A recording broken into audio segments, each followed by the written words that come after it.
Yo! Baik lagi bareng gue Jerry di channel MMTV. Sekarang gue mau bahas. Ada yang nanya, Bang, itu bener gak Bang?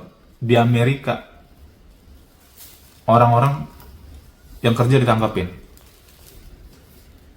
Benar dan tidak. Wis, keras ini. Benar dan tidak maksudnya apa Bang? Sekarang gue tanya, permasalahan orang ditangkapin imigrasi dari dulu udah ada nggak? Dari dulu ada, guys. Bukan hanya zaman Trump kok. Di zaman yang lain pun juga ada yang ditangkapin gitu imigrasi. Kenapa jadi begitu? Ya karena memang orang kerja di Amerika itu plus minus gitu ya. Ada yang dibutuhkan, ada yang juga yang nggak dibutuhkan. Ngerti gak guys ya? Jadi pasti ada yang dipulangkan. Nah, sekarang gimana? Ini gue ngomong langsung dari orang-orang yang sudah kerja, kami bantu kerja di Amerika gitu ya. Mereka udah memberitahukan bahwa aman nggak di sana? Masih aman Bang gitu. Kami nggak masalah kok, nggak kenapa-napa. Yang penting jangan bikin masalah aja, nggak usah nyari masalah, nggak usah nyari penyakit. Ngerti ya? Ketika Anda bikin penyakit ya dimanapun, nggak usah di Amerika, di sini pun juga Anda ditangkap nyambung ya. Kalau lu bikin masalah, sama di Amerika juga gitu. Sejauh ini sih kita nggak masalah sih Bang ya. Ya memang ada yang dicari ditangkap-tangkapin itu di kota-kota besar gitu ya. Kota-kota kecil aman-aman aja. Mereka aman-aman aja. Mereka masih bekerja nyaman, menggali dolar, pundi-pundi dolar, dan memberikan uang ke saudara-saudaranya yang ada di Indonesia gitu ya. Nah jadi kalau kalian bilang masih aman nggak, masih worth it nggak untuk kerja di Amerika? Sangat worth it, sekali lagi gue bilang sangat worth it. Masih terbuka peluangnya buat kalian yang mau kerja di Amerika, silahkan langsung nge-apply aja gitu. Karena memang ya gini loh, ini sama seperti COVID kemarin guys. Orang bilang, Bang, kita harus stay di rumah supaya selamat. Ya udah, lu stay di rumah, lu selamat, tapi lu mati karena lu nggak makan, nggak ada pemasukan. Lu pergi keluar kena penyakit, tapi lu dapat pemasukan, bisa beli makan. Semuanya ada risiko nggak?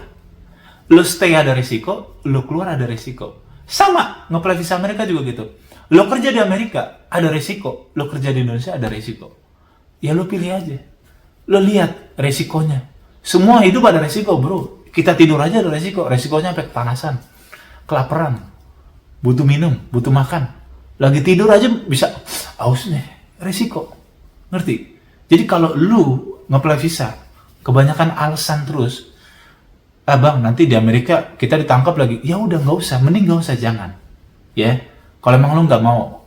Tapi kalau ya udah, itu bagian dari resiko. Ngambil resiko. Ngerti ya? Bikin kerjaan kita lakuin bareng-bareng gitu ya. Banyak gak yang masih kerja sono? Banyak.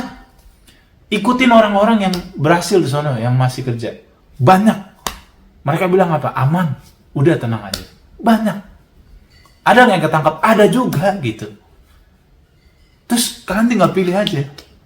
Lu mau melangkah atau mau stay di sini? That's it.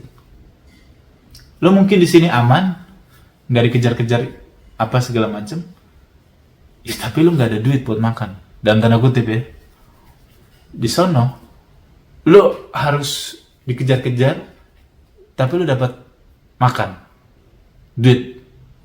Itu sama aja seperti nyamuk. Nyamuk nyari makannya gimana guys? Menghisap darah manusia kan.